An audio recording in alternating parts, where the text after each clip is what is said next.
Hello friends, welcome on geography जुनून। Geography जुनून में आप सभी का स्वागत है।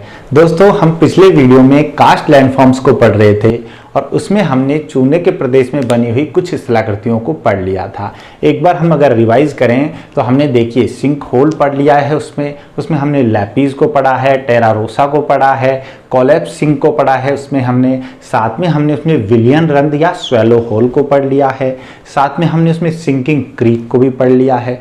ठीक है दोस्तों, इसके अलावा हमने पढ़ा उसमें कि डोलाइन क्या होता है, यूला क्या होता है, पोलजे क्या होता है, इसके बारे में हमने जान लिया है।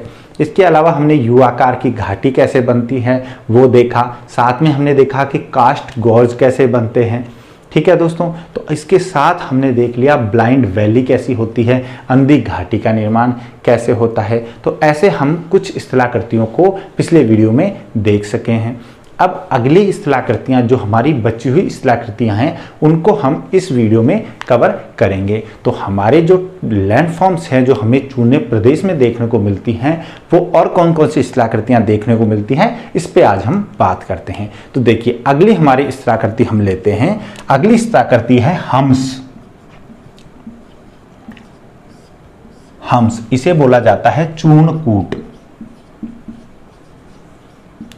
चूर्णकूट या हम्स के बारे में हम बात करेंगे। तो चूर्णकूट या हम्स कैसे बनती है, देखिए जब मान लीजिए कि चूने का जो क्षेत्र है, उसका जो पूरा धरातल जो चूने का क्षेत्र है उसमें जो भी बहता हुआ जल या वर्षा का जल जो है वो बहुत ज़्यादा घुलन करके और एक बहुत विस्तृत क्षेत्र जो है उसका पूरे का अपर्दन करके उसे नीचा कर चुका है। ठीक है, अब जैसे हमने पढ़ा था पोलजे। पोलजे क्या था, कई किलोमीटर लंबा ऐसा क्षेत्र था जिसका अपर्दन होने से पूरा वो गर्तनुमा संरचना का निर्माण कर चुका था। अब उसका जब पूरा ऊपर से चूने की जो चट्टानें हैं वो घिस चुकी हैं, बट अगर उनके बीच में कुछ चट्टानें ऐसे उठी हुई रह जाती हैं। ठीक है, ये कैसे उठी रह गई हैं, कुछ चट्टानें हैं जो घुलन क्रिया से अप्रभावित रही हैं, घुलन क्रिया का इन पे ऊपर प्रभाव नहीं हुआ है, इस वजह से ये ऊपर उठी हुई रह गई हैं। इन संरचनाओं को हम्स या चूर्णकूट कहते हैं। और ये कैसे होती है, देखिए जैसे हमने नदीकृत स्थलाकृतियों में पढ़ा था कि एक बहुत बड़े समतल प्राय मैदान का निर्माण होता है और उस समतल प्राय मैदान में ऐसी कुछ कठोर चट्टानें होती हैं जो अपर्दन से अप्रभावित होकर के वो कुछ उठी हुई रह जाती हैं। उस पहाड़ी जैसी संरचना को हमने कहा था मोनाडोनॉक। ऐसे ही ये भी कुछ पहाड़ी टीले होते हैं। हम्स क्या होते हैं, चूने के प्रदेश में जो पहाड़ी टीले अपने आसपास के धरातल से ऊंचे उठे हुए रह जाते हैं उनको हम्स या चूर्णकूट कहते हैं। आप इस डायग्राम में देखिए, ये हमारा मान लीजिए एक विस्तृत पोलजे का निर्माण हो चुका है, एक विस्तृत राजकुंड बन चुका है जो कई किलोमीटर या कई सौ किलोमीटर तक के बड़े क्षेत्र में फैला है। अब ये देखिए पूरी सरफेस जो थी, ये जो चूने की चट्टानें थी ये पूरी क्या हो गई हैं, अपर्दित होकर नीचे हो गई हैं और ये छोटे छोटे इसमें चूर्ण जो है चूना पत्थर की चट्टानों के जो चूर्ण वो पड़े हुए हैं और इनसे ऊपर कुछ ये संरचनाएं ऊपर उठी हुई हैं, इनको हम्स या चूर्णकूट कहते हैं। क्लियर है, क्लियर समझ में आ गया। अब अगला देखिए, इसके अलावा और क्या होती है हमारी स्थलाकृति, कोन, कॉकपिट एंड टावर। ये स्ट्रक्चर क्या होती है इस पर हम बात करते हैं। देखिए कोन और कॉकपिट कैसे बन रहे हैं, जैसे हम देखें कि चूने की जो क्षेत्र है वो मान लीजिए आर्द्र उष्ण कटिबंधीय क्षेत्रों में पाया जाता है। ठीक है, मान लीजिए कोई चूना का क्षेत्र है जो धरातल पर बहुत अधिक चूना चट्टानें हैं, वो आर्द्र उष्ण कटिबंधीय क्षेत्रों में पाया गया है। अब देखिए, एक तो वो आर्द्र क्षेत्र है, आर्द्र क्षेत्र होने से वहां पर जल की मात्रा ज्यादा है, ऊपर से वो है उष्ण कटिबंधीय क्षेत्र यानी वहां पर तापमान भी वर्ष पर अधिक रहेगा, यानी जल की मात्रा भी अधिक रहेगी और तापमान भी अधिक रहेगा। अब जल क्या क्रिया कर रहा था, जल जब कार्बन डाइऑक्साइड को के संपर्क में आ रहा था तो उससे कार्बोनिक अम्ल बन रहा था और उस कार्बोनिक अम्ल से चूना प्रदेश में घुलन क्रिया हो रही थी। अब अगर आपको पता है कि घुलन क्रिया जो विलयन क्रिया है वो अगर तापमान बढ़ाया जाता है तो घुलन की क्रिया और भी ज्यादा तीव्र हो जाती है। ठीक है। तो सॉल्यूशन का जो प्रोसेस है वो फास्ट हो जाएगा ड्यू टू हाई टेम्परेचर। अब यहाँ पर टेम्परेचर अधिक है तो घुलन क्रिया और ज़्यादा हो गई। अब मान लीजिए उष्णकटिबंधीय क्षेत्र में जब घुलन क्रिया हुई तो उसकी वजह से बड़े बड़े डोलाइन चारों ओर बन गए। ठीक है, क्यों बने? घुलन क्रिया से नीचे एक गर्तनुमा संरचना बन गई। अब ये डोलाइन जब सब आपस में मिल करके एक स्टार शेप्ड संरचना का निर्माण कर लेते हैं। कैसी? Star shaped. ठीक है, एक स्टार शेप्ड डिप्रेशन बनाते हैं ये। ठीक है, इस स्टार शेप्ड डिप्रेशन को कहा जाता है कॉकपिट। ये देखिए यहाँ काफी सारे डोलाइन थे, इन डोलाइन ने मिलकर के यहाँ पर एक जो संरचना बनाई है ये है बड़ा एक गर्त बना लिया है। इसको बोला जाता है दोस्तों कॉकपिट। ठीक है, कॉकपिट क्या है? स्टार शेप्ड, स्टार के आकार का एक ताराकार गर्त है। और जो भाग यहाँ पर ऊपर उठे हुए रह गए हैं, जैसे ये भाग है, ये उठे हुए भाग रह गए हैं जिनका क्या है? जिनका अभी अपर्दन नहीं हुआ है, जो धरातलीय भाग ऊपर उठे हुए रह गए हैं, गर्त से अप्रभावित रहे हैं, ऐसे चूना वाले जो उठी हुई संरचना है इनको बोला जाता है कोन। ठीक है, तो कोन क्या है? कोन शंकु की शेप में शंक्वाकार रूप से ये उठे हुए भाग यहाँ पर रह जाते हैं जो गर्त में शामिल नहीं हुए हैं, उसको बोला जाता है कोन। अब यही गर्त मान लीजिए और ज्यादा डीप होते जाते हैं, ये गर्त मान लीजिए और ज्यादा डीप होता जाता है। ठीक है, ये कुछ ऐसे हो जाता है गर्त डीप। ठीक है, तो ये उठे जो भाग हैं ये बिल्कुल ऐसे उठे हुए भाग रह जाएंगे बीच बीच में, और गर्त नीचे रह जाएगा। इस उठे हुए भाग को, जो कि बहुत ज्यादा गहराई में गर्त बन जाने की वजह से ज्यादा लंबे लंबे ऊपर उठे हुए दिखते हैं, इनको बोला जाता है टावर। ठीक है, तो ये तीनों संरचनाएं आपस में जुड़ी हुई हैं। और क्यों ये मिलते हैं? क्योंकि आर्द्र उष्णकटिबंधीय क्षेत्रों में जो घुलन क्रिया है वो तीव्र हो रही है। तो कौन बनेंगे? जब कॉकपिट नॉर्मल साइज के हैं। यही कॉकपिट अगर और ज्यादा गहरे हो जाएं, डोलाइन और ज्यादा गहरे हो जाएं, तो इसकी वजह से जो बड़े बड़े उठे हुए भाग मिलेंगे वो मिलेंगे हमें टावर। ठीक है, तो ये तीन संरचनाएं हमने पढ़ी, कोन, कॉकपिट एंड टावर। इसके बाद कौन सी संरचना आती है? इसके बाद हम देखते हैं कि इन्हीं स्थलाकृतियों में हमें एक और देखने को मिलता है, इसे कहते हैं लाइमस्टोन पेवमेंट। ठीक है, इसे बोलते हैं लाइमस्टोन पेवमेंट। ये लाइमस्टोन पेवमेंट क्या होता है? देखिए, जब मान लीजिए चूने की जो प्रदेश है, जो धरातल पर चूना चट्टानें मिल रही हैं, वहीं पर मान लीजिए कि हिमानी या ग्लेशियर बन जाते हैं। ठीक, और ये जब पिघलने लगेगा तो पिघलने की वजह से ये जो हमारे चूना प्रदेश में असमानताएं हैं, जो चूना प्रदेश में उठे उठे भाग हैं, इनको काट के बिल्कुल फ्लैट करने का काम करेगा। क्या करेंगे? ग्लेशियर या हिमानी। ठीक है, तो ग्लेशियर या हिमानी से अपर्दन के द्वारा बिल्कुल समतल सपाट सतह वाली जो संरचना बनती है उसे कहा जाता है पेवमेंट। अब ये क्योंकि लाइमस्टोन एरिया में बन रहे हैं इसलिए इनको लाइमस्टोन पेवमेंट कहते हैं। ये चबूतरे जैसी संरचनाएं होती हैं। ठीक है दोस्तों, तो लाइमस्टोन पेवमेंट किससे बन रहा है? लाइमस्टोन पेवमेंट बन रहा है ग्लेशियर्स की वजह से। साथ में यहाँ पे क्या मिलेगा हमको कि जो ये ऊपर जो चबूतरा जो बन रहा है, ठीक है, इस ऊपरी सरफेस को तो यहाँ पर बोला जाता है क्लिंट्स। ठीक है, इसको तो बोला जाता है क्लिंट्स। ठीक है, ऊपरी सरफेस जो है जो चौकोर रूप से बनी हुई है। ठीक है, ये तो है क्लिंट्स। और साथ में इसमें क्या होगा दोस्तों कि जो हमारा जो ग्लेशियर प्रवाहित हो रहा है तो ग्लेशियर से भी पानी निकलेगा और वो पानी जो है वो वैसे ही कार्बोनिक अम्ल की तरह घुलन क्रिया भी करेगा। और वो घुलन क्रिया करके जो ऊपर तो बन गई फ्लैट सरफेस, और फिर उन फ्लैट सरफेस में भी जो बीच बीच में चूने की चट्टानों में जो जॉइंट्स हैं, मान लीजिए ऐसे जॉइंट्स बने हुए हैं, ऐसे चूने की चट्टानें हैं। ठीक है, ऊपर से तो फ्लैट हो गया और इससे तो बन गया हमारे यहाँ पे क्लिंट्स बन गया। ठीक है, और इनके बीच के जो ये जॉइंट्स हैं, इन जॉइंट्स को ये घोलने का काम करेगा। क्या जॉइंट्स को घोलेगा? जो पानी है वो जॉइंट्स को घोलेगा और इसकी वजह से इन संधियों के बीच में क्या बन जाएगा? स्पेस बन जाएगा, गर्त बन जाएंगे। और ये गर्त जो बने हुए हैं, इन गर्त को दोस्तों ग्राइक्स कहते हैं। क्या बोलते हैं? ग्राइक्स। तो ग्राइक्स एंड क्लिंट्स ये दोनों के दोनों जो हैं वो पूरे लाइमस्टोन पेवमेंट का पार्ट है। तो ये लाइमस्टोन पेवमेंट किससे बने हैं? ग्लेशियर से बने हैं, इसलिए इनको ग्लेशियोकास्ट भी बोला जाता है। ग्लेशियोकास्ट। ग्लेशियो मतलब ग्लेशियर से बने हैं और कास्ट मतलब ये कास्ट एरिया में पाए जाते हैं, इसलिए इनको ग्लेशियो कास्ट भी कहते हैं। तो लाइमस्टोन पेवमेंट आप समझ गए, ये किससे बन रहे हैं? इनमें भूमिगत जल का कोई रोल नहीं है, इसमें रोल है ग्लेशियर्स का। और ग्लेशियर्स के जल की वजह से घुलन क्रिया भी हो रही है और अपरदन, जिसे कहें अपरदन, अपघर्षण के कारण जो अपरदन है वो भी हो रहा है। ठीक है, तो एक तरफ तो ग्लेशियर्स ने ऊपर से काटा और साथ में ग्लेशियर्स के पानी ने घुलन क्रिया करके इनमें बीच बीच में ये देखिए ये गर्त बना दी है। ठीक है, तो बीच में क्या है? नालियां बनी हुई हैं, गर्त बने हुए हैं।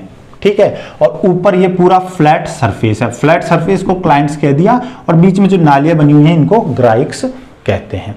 ठीक है दोस्तों, तो ये हो गया हमारा लाइमस्टोन पेवमेंट। इसके बाद देखिए आपको एक संरचना और मिलती है यहाँ पर, नेचुरल ब्रिज। नेचुरल ब्रिज कैसे बनते हैं? नेचुरल ब्रिज मतलब होता है प्राकृतिक पुल। प्राकृतिक पुल कैसे मिलते हैं हमें वो देखो। देखो प्राकृतिक पुल जो है, नेचुरल ब्रिज, नाम से पता चल रहा है पुल है और प्राकृतिक रूप से बना है, यानी मानव निर्मित नहीं है। तो ये प्राकृतिक पुल जो है ये दो तरीके से बन सकता है। पहली कंडीशन क्या होगी? जब मान लीजिए ये हमारी अपरदन से निर्मित एक केव है, एक गुफा है। इस गुफा में पहले मान लीजिए ये सिर्फ इतनी ही थी, यहां तक थी। ठीक है, ये पूरी गुफा मान लीजिए इतनी ही थी। अब ये धीरे धीरे क्या हुआ कि इसमें और ज्यादा अपरदन होता गया और एक ये जो ऊपर से जो जल रिस के नीचे आ रहा है उसने इसको इतना कमजोर कर दिया कि इसकी और बड़ी सरफेस जो है वो टूट गई और ये पूरी इतनी बड़ी हो गई है।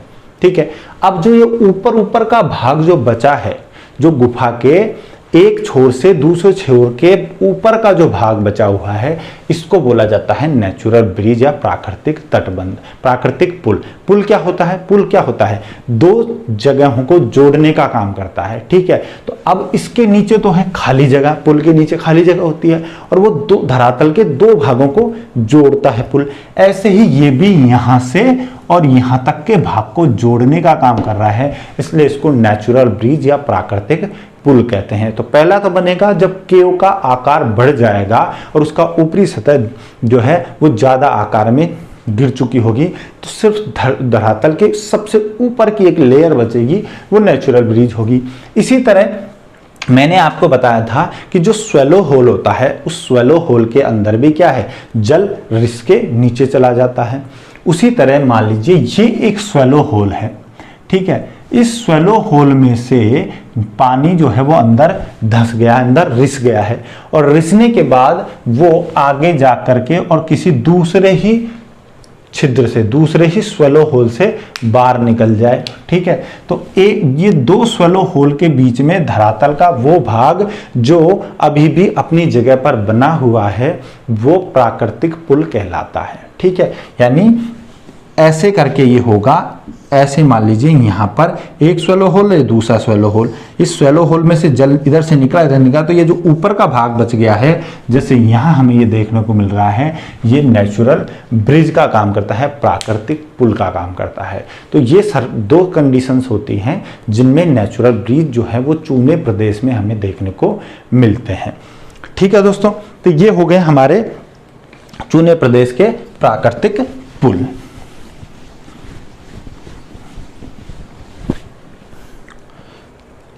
अब अगली हमारी स्थलाकृति है कंदरा, जिसे केव कहते हैं। तो दोस्तों चूना प्रदेश में हमें कुछ कंदराएं, कुछ गुफाएं जो हैं वो भी देखने को मिलती हैं। अब इनका निर्माण क्यों होता है, देखिए मान लीजिए ऐसा कोई चूना प्रदेश है, ऐसा कोई लाइमस्टोन एरिया है जिसमें चूने चट्टानों की गहराई बहुत अधिक है, यानी धरातल जो है उसमें बहुत मोटाई में चूना पत्थर की चट्टानें मिल रही हैं। अब क्या होगा कि जब चूना चट्टानें जो है उनमें घुलन की क्रिया शुरू होगी, तो घुलन क्रिया से मान लीजिए यहाँ से कोई नदी आ रही है, ठीक है, ये कोई भी बहता हुआ जल, कोई भी नदी आ रही है, तो ये आकर के क्या करेगी कि यहाँ पर मान लीजिए कोई स्वैलो होल है, ठीक है दोस्तों। इस स्वैलो होल का निर्माण किससे हुआ, घुलन क्रिया से हुआ। तो स्वैलो होल में नीचे प्रवेश करना स्टार्ट करेगी, नीचे जाने लगेगी, रिसने लगेगी। तो यहाँ पर ये क्या करेगी, लगातार लंबवत नीचे की तरफ अपर्दन करना स्टार्ट कर देगी। यानी ये शुरुआत इसकी कहाँ से हो रही है, घुलन क्रिया से। यहाँ से ये घोलती जाएगी और ये नीचे की तरफ तब तक घुलन करती रहेगी जब तक कि इसको नीचे अपारगम्य जो कठोर चट्टानें हैं वो नहीं मिल जाती हैं। ये हमारी क्या है, हार्ड रॉक है, ठीक है। यहाँ से नदी आ रही थी, इस जगह से नदी आ रही है, ये नदी आ रही है। अब देखिए हमने यहाँ पर ब्लाइंड वैली भी पढ़ी थी। ब्लाइंड वैली में क्या था, ब्लाइंड वैली में नदी जो है वो कठोर चट्टानों के क्षेत्र से आ रही थी। आने के बाद जब चूना प्रदेश में आ रही थी तो वहां आने के बाद एक स्वैलो होल में जाकर के या सिंक होल में जाकर के उसके अंदर विलुप्त हो रही थी, ठीक है। तो इसमें देखो ऐसे ही जब नदी आएगी तो ये यहाँ पे घुलन करती करती बहुत नीचे तक घुलन करती जाएगी और नीचे आकर के इम्परमिएबल रॉक मिल जाएगी। जब अपारगम्य चट्टान मिल जाएगी तो वह नीचे आकर के फिर और ज्यादा गहराई में अपर्दन और ज्यादा गहराई में घुलन क्रिया नहीं कर पाएगी। इसके बाद ये नदी क्या करेगी, इसके बाद ये नदी क्षैतिज रूप से अपर्दन का कार्य स्टार्ट करेगी, क्षैतिज रूप से प्रवाहित होना चाहेगी, क्योंकि जल आया है तो उसको बहना है। अब ये बहने के लिए ये यहाँ क्या करेगी, बहने के लिए यहाँ एक तो घुलन क्रिया कर सकती है, ठीक है। घुलन क्रिया करने की वजह से ये इनकी जो चूना प्रदेश की जो चट्टानें हैं इनको घोलना स्टार्ट करेगी। साथ में क्या करेगी, इसके साथ जो ये अवसाद लेके आ रही है, जो कंकड़ पत्थर लेके आ रही है, वो यहाँ पर अपघर्षण और सन्निघर्षण का भी काम करेंगे, जो हमने पहले आप इस वीडियो में इससे पहले वीडियो में डिस्कस कर लिया है, ठीक है। तो अपघर्षण सन्निघर्षण के कारण ये जो है वो यहाँ पर अपनी गुफा का निर्माण करना स्टार्ट करेगी और क्षैतिज रूप से ट्रांसवर्स मैनर में अपारगम्य चट्टानों के ऊपर ये प्रवाहित होने लगेगी, ठीक है दोस्तों। और इससे यहाँ पर एक खोखली पूरी संरचना का निर्माण होगा। इसको बोला जाता है केव या कंदरा कहा जाता है। और इसका निर्माण कैसे हुआ है, इसका निर्माण की शुरुआत तो हुई है किसकी वजह से, घुलन क्रिया से। और जब ये धरातल के नीचे चली गई है पूरी, इसके बाद इसने घुलन क्रिया, सन्निघर्षण, अपघर्षण, जलगति क्रिया चारों के चारों एक्शन करके और एक खोखली संरचना का निर्माण कर दिया है।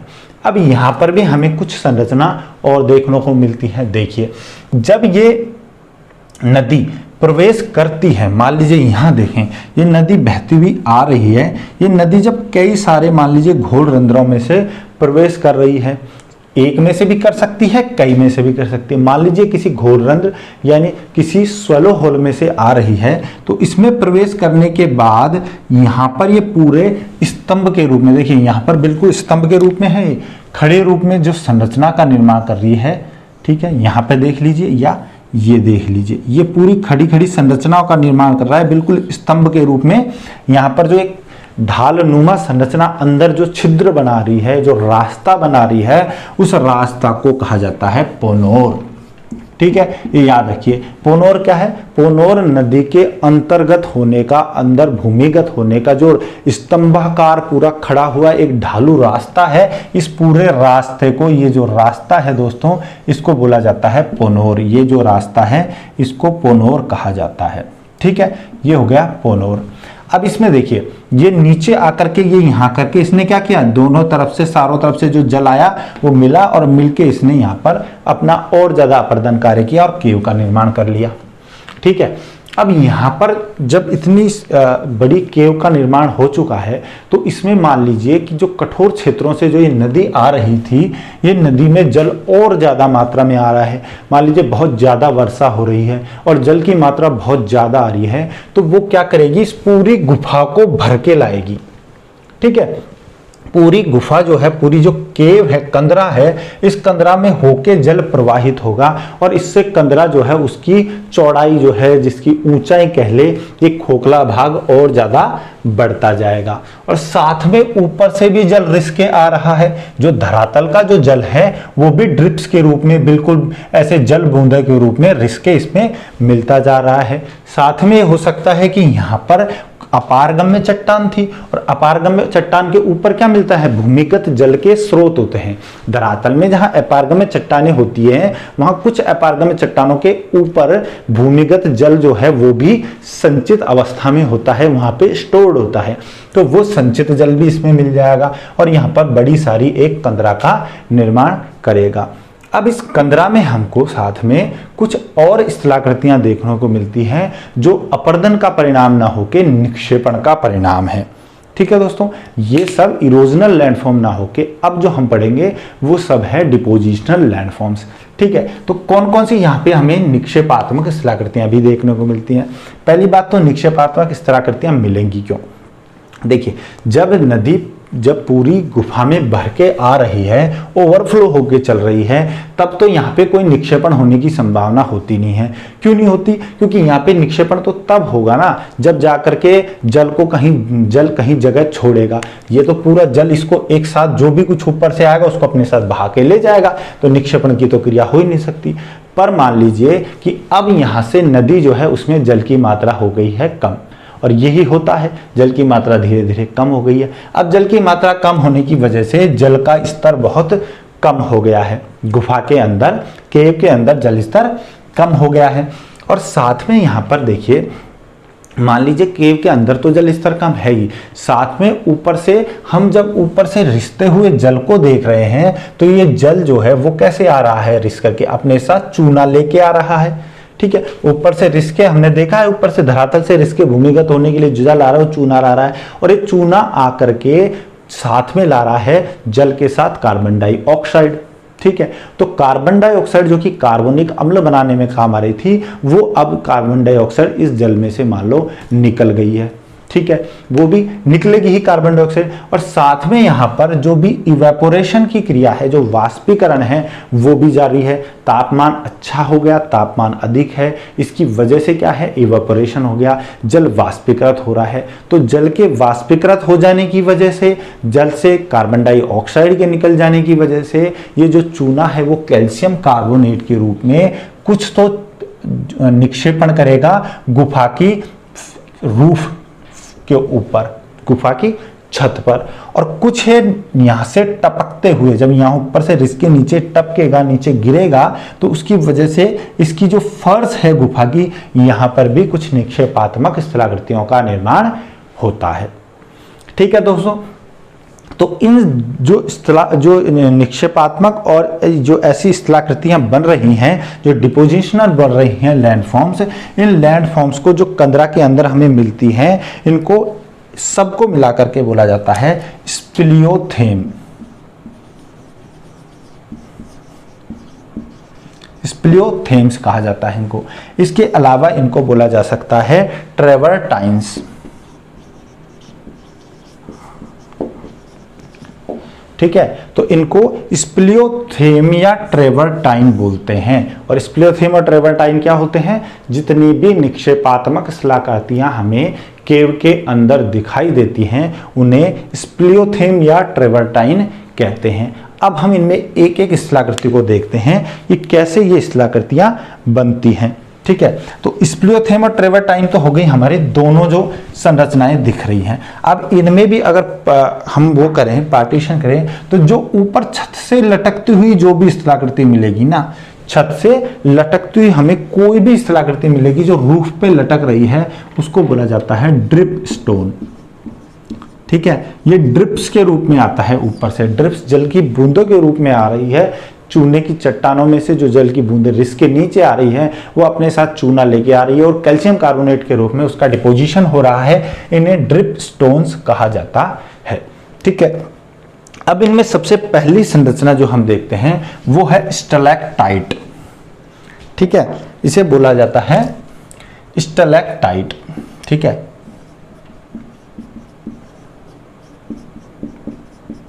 स्टैलेक्टाइट।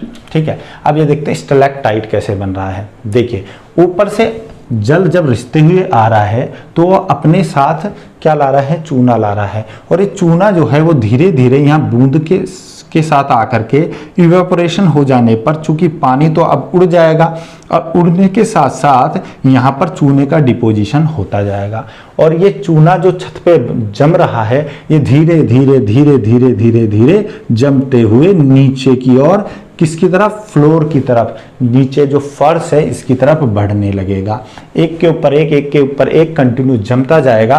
मान लीजिए शुरुआत में यहाँ था, ये इतना सा था, फिर ये और ज़्यादा बूंदें आ गई, और ज़्यादा बूंदें आ गई, और ज़्यादा बूंदें आ गई, तो ये ऐसे एक बड़ी संरचना का निर्माण कर लेता है। ऐसे जमते हुए नीचे लटकता हुआ जमता जाता है, नीचे बढ़ता जाता है। इसको स्टैलेक्टाइट कहते हैं।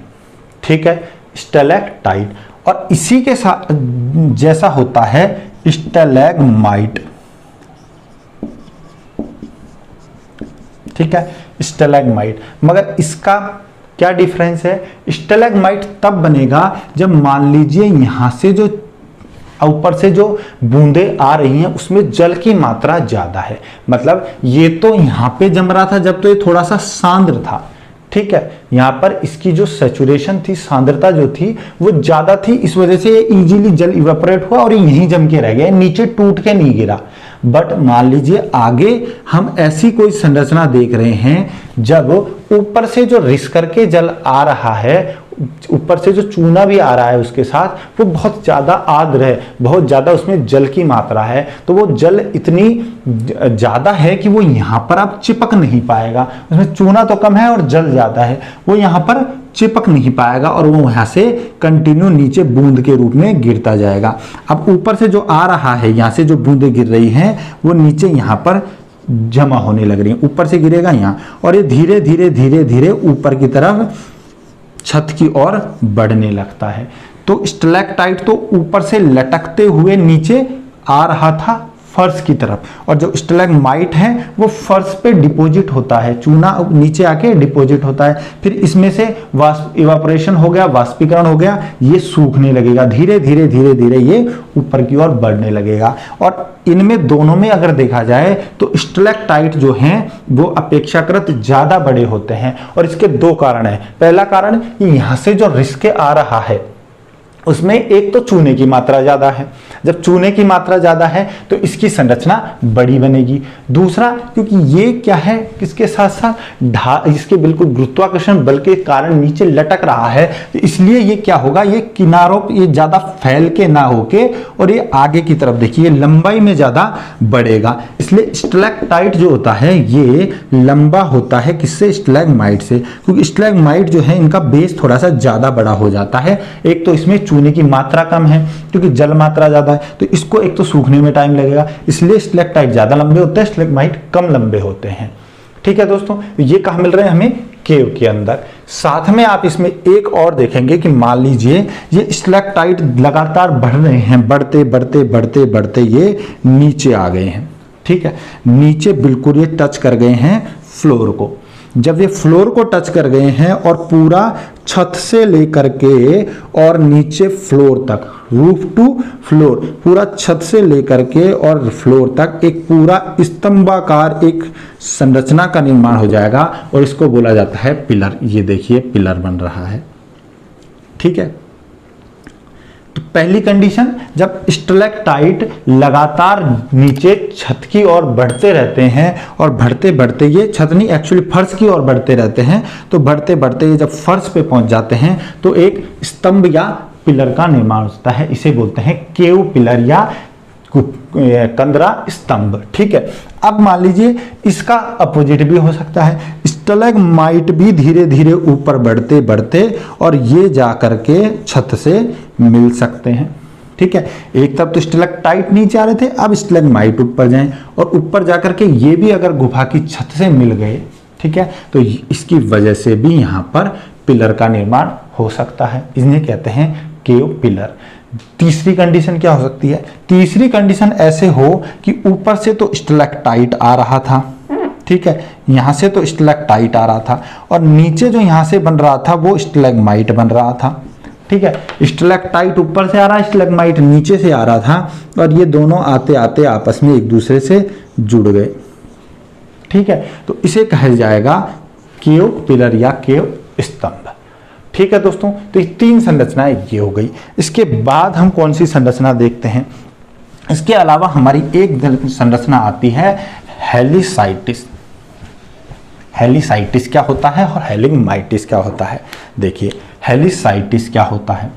हेलिसाइटिस तब बनते हैं जब मान लीजिए ऊपर से जो जल रिसके आ रहा है वो जल इस तरीके से रिसके आ रहा है कि अब ये जो हैं वो पूरी तरह सीधे के सीधे नीचे ही नहीं बढ़ेगा, ये किसी भी दिशा में बढ़ सकता है। और ये क्यों होगा? इसकी कंडीशन पहले तो संरचना समझिए।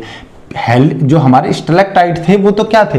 वो पूरा एक नीचे एक लंब के रूप में, एक पूरा बोले तो एक लटकते हुए एक लटकन के रूप में सीधे के सीधे नीचे आ रहे थे। बट जो हेलिसाइटिस होंगे, हेलिसाइटिस में क्या है दोस्तों? इसमें क्या होगा कि ये जो सूख रहा है चूना कैल्शियम कार्बोनेट के रूप में जो डिपोजिशन हो रहा है ये किसी भी दिशा में बढ़ सकता है, ठीक है, और एक असमान रूप से कोई भी आकृति का निर्माण कर सकता है। हमेशा इसकी एक सीधी आकृति ना होके वो किसी भी तरह हो सकता है। मान लीजिए इस तरफ चला जाए, इस तरफ चला जाए, इस तरफ चला जाए, इस तरफ चला जाए, जैसे ये है। ये मान लीजिए क्या है? ऊपर छत है और इस छत से ऊपर से रिसके जो जल आ रहा है, जल रिसके आ रहा है, ठीक है, यहां से मान लीजिए रिस रहा है और इससे नीचे जो कैल्शियम कार्बोनेट का डिपोजिशन हो रहा है ये बिल्कुल असमान रूप से हो रहा है, किसी भी दिशा में ये बढ़ जा रहा है। देखिए, ये किसी भी दिशा में बढ़ जा रहा है, तो ऐसी संरचना को हेलिसाइटिस कहते हैं दोस्तों, हेलिसाइटिस। अब इसका निर्माण क्यों होता है? देखिए, अगर मान लीजिए ऊपर से जो जल रिसके आ रहा है वो अपने साथ चूना ला रहा है और ये जल बूंद के रूप में छत से नीचे लटक रहा है, ठीक है, बूंद के रूप में होना चाहिए, ड्रिप्स के रूप में नीचे आना चाहिए। मान लीजिए बूंद के रूप में लटक रहा है तब तो ये बना देगा स्टैलेक्टाइट, मगर अब जब है ऊपर से रिसके आने वाला जो जल है वो रिसके इतना ही आ रहा है कि वो बूंद के रूप में इस पूरी छत पे नहीं आ रहा है, ये यहाँ पर सिर्फ आर्द्रता ही कर पा रहा है, इसको बस थोड़ा सा आर्द्र कर देगा, थोड़ा गीला ही करेगा बस छत को, ऐसा नहीं है कि नीचे लटकेगा। तो जब इतना ही जल होगा कि वो सिर्फ छत को गीला कर पाए, जबकि बूंद के रूप में ना लटकेगा ना बूंद के रूप में नीचे गिरेगा, तो उससे छोटी छोटी ऐसी हेलिसाइटिस का निर्माण होगा और ये जो चूना है वो असमान रूप से संरचनाओं में जमने लगेगा, ठीक है। तो इसे कहते हैं हेलिसाइटिस, ठीक है। तो हेलिसाइटिस ऐसी संरचना होती है और स्टैलेक्टाइट ऐसी संरचना। तो स्टैलेक्टाइट में और हेलिसाइटिस में दोनों में ये डिफरेंस है। तीसरी इसमें संरचना हम देखें, चौथी तो हमारी होती है हेलिग्माइटिस, ठीक है, हेलिग्माइटिस। हेलिग्माइटिस क्या होता है? जो हेलिग्माइट्स जो होते हैं, इन हेलिग्माइट्स का भी निर्माण कुछ कुछ हेलिसाइट्स की तरह ही होता है। हेलिसाइट्स में क्या था? ऊपर जो छत थी वो छत सिर्फ नम हो रही थी, गीली हो रही थी, बूंद के रूप में जल नहीं आ रहा था ऊपर से, ठीक है, जो बूंद नीचे लटक नहीं रही थी, इस वजह से ये असमान संरचना बना थी।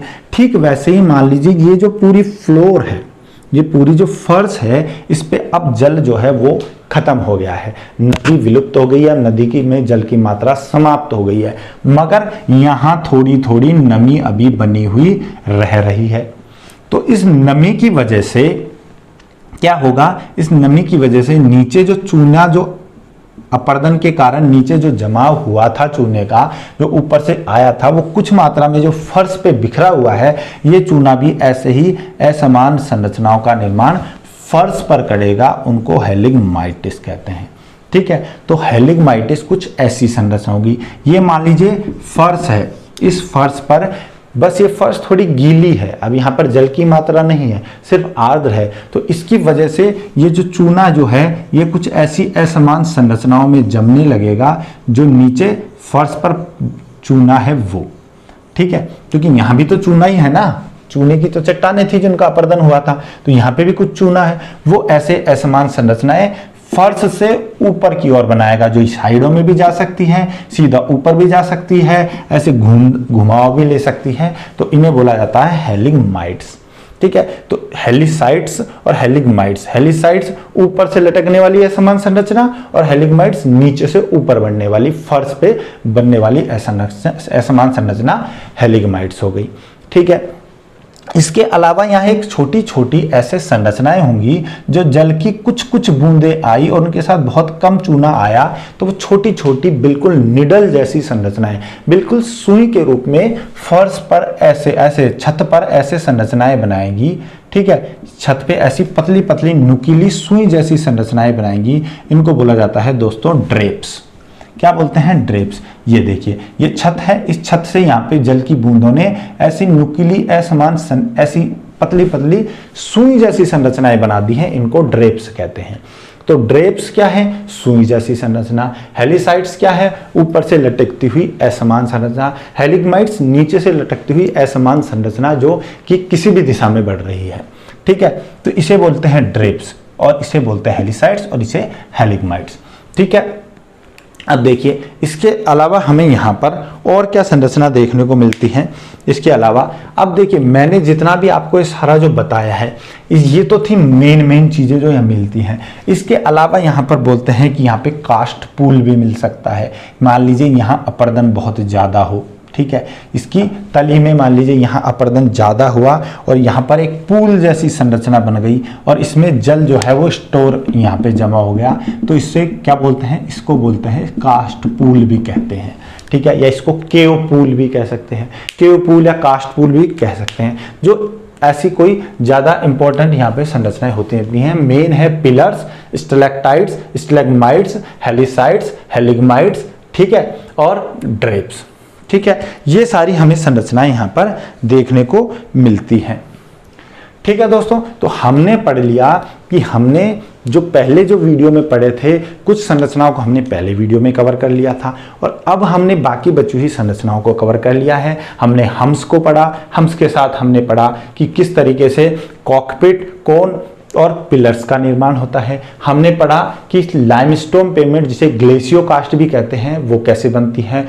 और क्लिंट्स और ग्राइक्स जो इसके पार्ट्स हैं वो कैसे बनते हैं। इसके हमने नेचुरल ब्रिज को पढ़ा, उसके दोनों तरीके से निर्माण कैसे हो रहा है ये हमने देख लिया। साथ में हमने पूरा एक केव को देखा कि केव का निर्माण कैसे हो रहा है और साथ में हमने देखा कि केव के अंदर कौन कौन सी संरचनाएं हमें देखने को मिलती हैं, कैसे केव के मुख पर जो एक स्तंभाकार लंबा जो गेटवे बनता है वो पोनोर कहलाता है। साथ में हमने पढ़ा जो स्टैलेक्टाइट, स्टैलेग्माइट, हेलिसाइट्स, हेलिग्माइट्स और ड्रेप्स, इनको भी हमने देख लिया है। और ये जितनी भी निक्षेपात्मक शिलाकृति हमें यहाँ पे मिलती हैं इनको हम बोलते हैं ट्रेवर्टाइन या फिर इनको बोलते हैं स्पिलियोथेम्स। और जो ऊपर लटक रही हैं इनको बोलते हैं ड्रिप स्टोन्स, ठीक है दोस्तों। तो आई होप कि आपको कास्ट लैंडफॉर्म सब क्लियरली समझ में आ गए होंगे। आप पढ़िए अच्छे से। कुछ इसमें टर्मिनोलॉजी जो है वो टफ है, बट जितना ज़्यादा टफ टर्मिनोलॉजी है इसका बनने का तरीका और इसको समझना उतना ही आसान है। ऐसा कुछ नहीं है, आपको नाम बड़े भारी भरकम लगेंगे। यहाँ पे पेवमेंट, लाइमस्टोन पेवमेंट बड़ा भारी नाम लगेगा, स्टैलेक्टाइट, स्टैलेग्माइट, पिलर्स, हेलिसाइट्स, हेलिग्माइट्स, नाम बिल्कुल इंग्लिश नेम है बट टफ लगेंगे नेम, बट ये इनमें इतना कुछ टफ है नहीं, बहुत इजी है और बहुत इजी से आप इसको समझ सकते हैं, ठीक है दोस्तों। तो अगले वीडियो में हम अपर्दन के किसी और प्रोसेस को लेंगे जिससे किस प्रकार शिलाकृतियों का निर्माण हो रहा है ये हम देखेंगे, ठीक है। आप चैनल को सब्सक्राइब कीजिए, बेल आइकन को प्रेस कीजिए। वीडियोस आपको पसंद आ रहे हैं तो लाइक कीजिए, शेयर कीजिए। मिलते हैं अगले वीडियो में। Thank you so much.